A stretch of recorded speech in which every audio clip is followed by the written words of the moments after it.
Hey everyone, welcome to the West Dakota Dad. Thank you so much for tuning in. If you have the time or are able to do so, hit that subscribe button, leave a comment, a rating, a review, something to help me out to one, reach out to more and more people, and two, I'd like to hear from you guys if there's a certain topic you want me to talk about or a segment or something. I'd be very much so appreciative.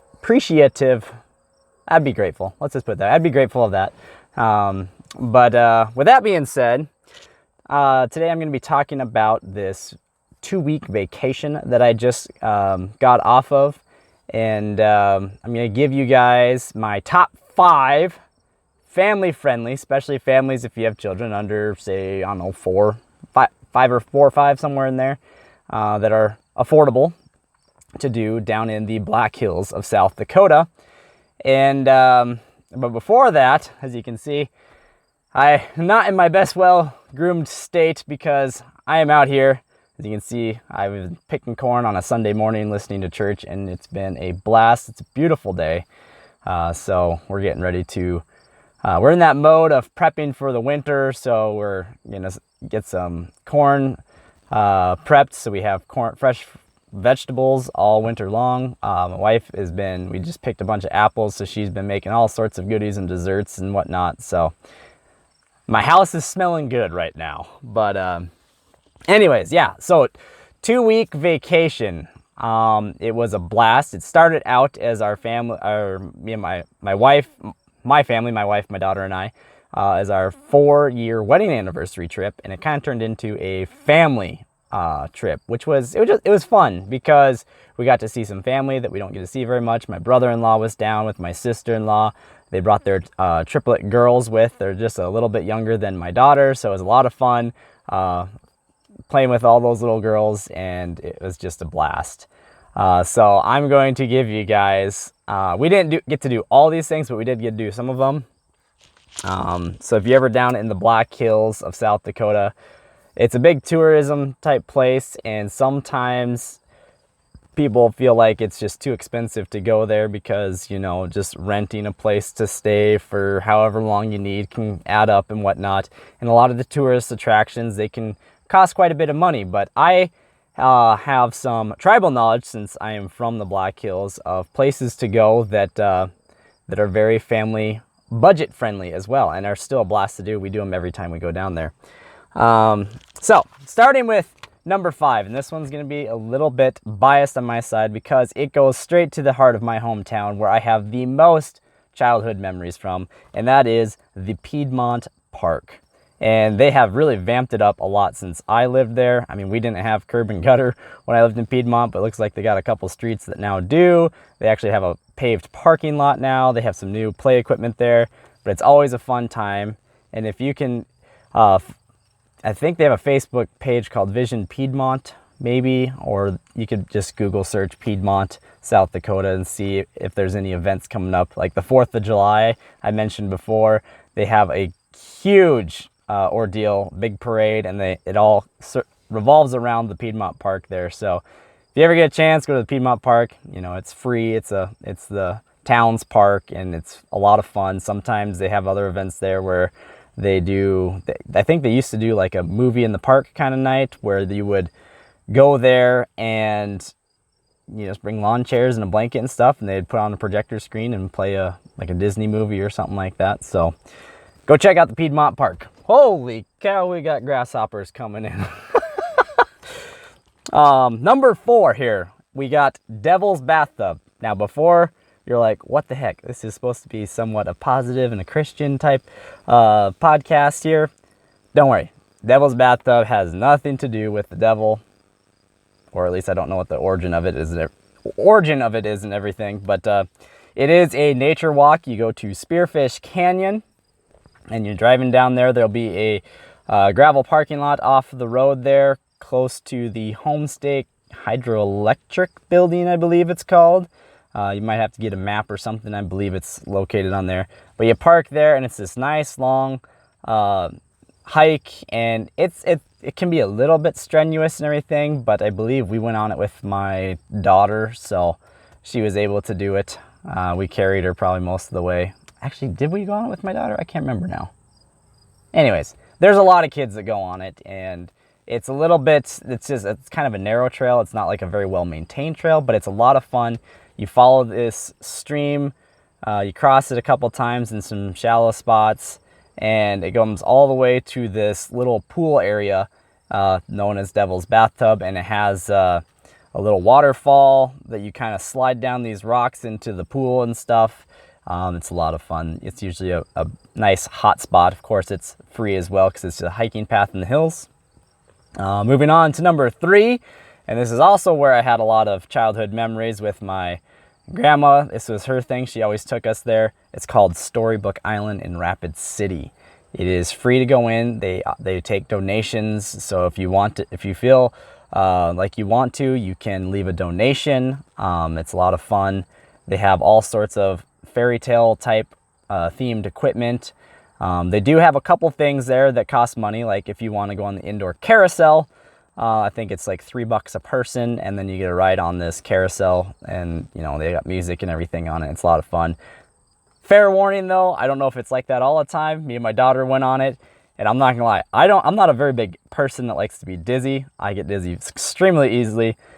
And I was sitting there with her and holding on to it, and that baby was flying. I felt like I was standing at like a 60-degree angle from the ground. It was going pretty fast. So fair warning, I don't know if it's like that all the time or not. But the other thing they have at Storybook Island that does cost money is they have a train that goes around in a circle, and you know, you can sit in there with your kids and whatnot.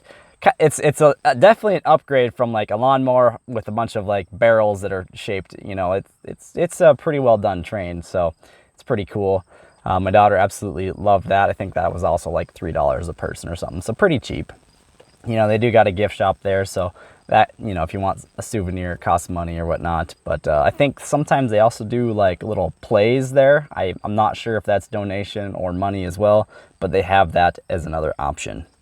But Storybook Island's a lot of fun. It's a huge park. Lots of different swings, slides, houses, and all your favorite Disney fairy tale statues are there.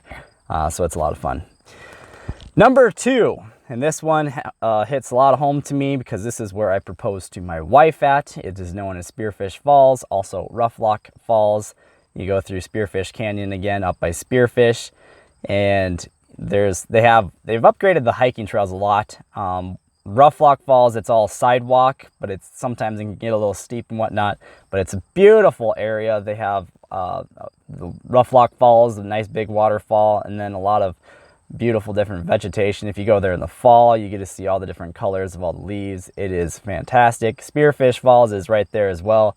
I think it's a mile away from it, but they're all in the same location. You know, you got a parking lot to park in, and then Spearfish Falls, they've upgraded it from kind of like tribal knowledge on how to get down to the falls, and they've upgraded it to a nice wide gravel trail that has many different benches along the way, and you kind of just weave your way down to the falls, and it is extraordinarily beautiful. So that was number 2. Number 1, and this is definitely my favorite place to go with my daughter because she has just about as much fun, if not more, than I do there, and that is the DC booth Fish Hatchery in Spearfish. Also free. They take donations. You have to buy some fish food, of course, but it's pretty cheap for a lot of it. I think like $5 for a large bag of it. So if you get that, definitely go check that out. I gotta move my truck here. We got another person coming.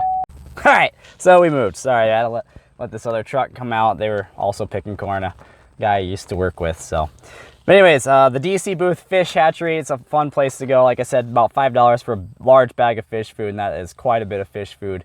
And they have all sorts of different trout in this fish hatchery there. They got a couple different original houses from when the fish hatchery first started. A lot of fun history there. And of course, you know, you get to feed the fish. They do have this one little spot where you can go downstairs and you get to see the side of where all these large trout are and everything. And then they have, of course, the long, narrow little...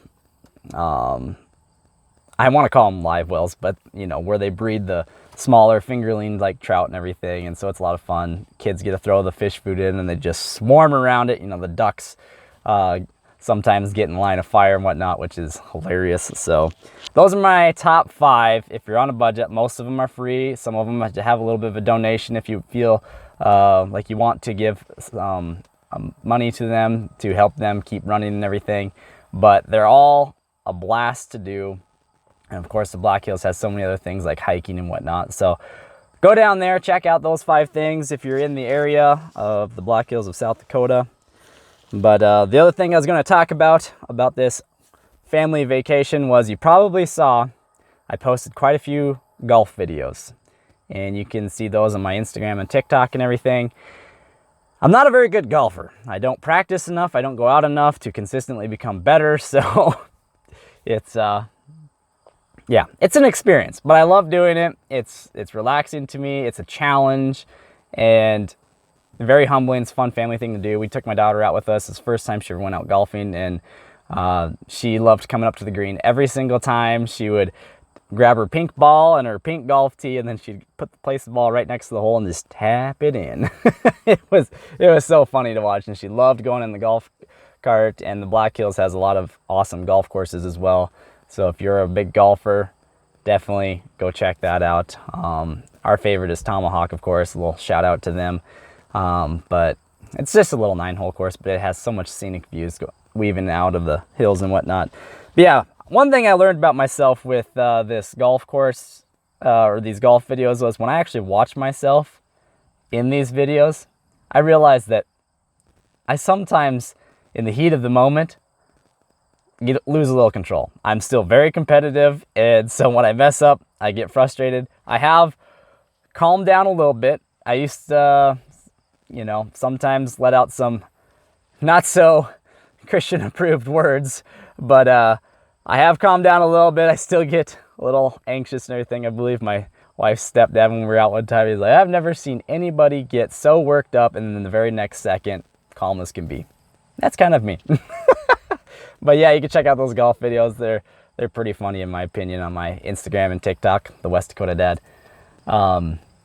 But yeah, golfing is a lot of fun. That was another thing we did a lot on my vacation. But overall, I was just very thankful to be able to spend time with family, have that time to rest, recharge the batteries, go for hikes, and just disconnect from the world and just breathe in all of God's creation. It was fantastic. I hope you guys, if you are able to do so, have a vacation, because, you know, there's a lot going on and sometimes we just need to recharge. So with that being said, I do have a verse for you guys today. It comes from Ephesians 5:20.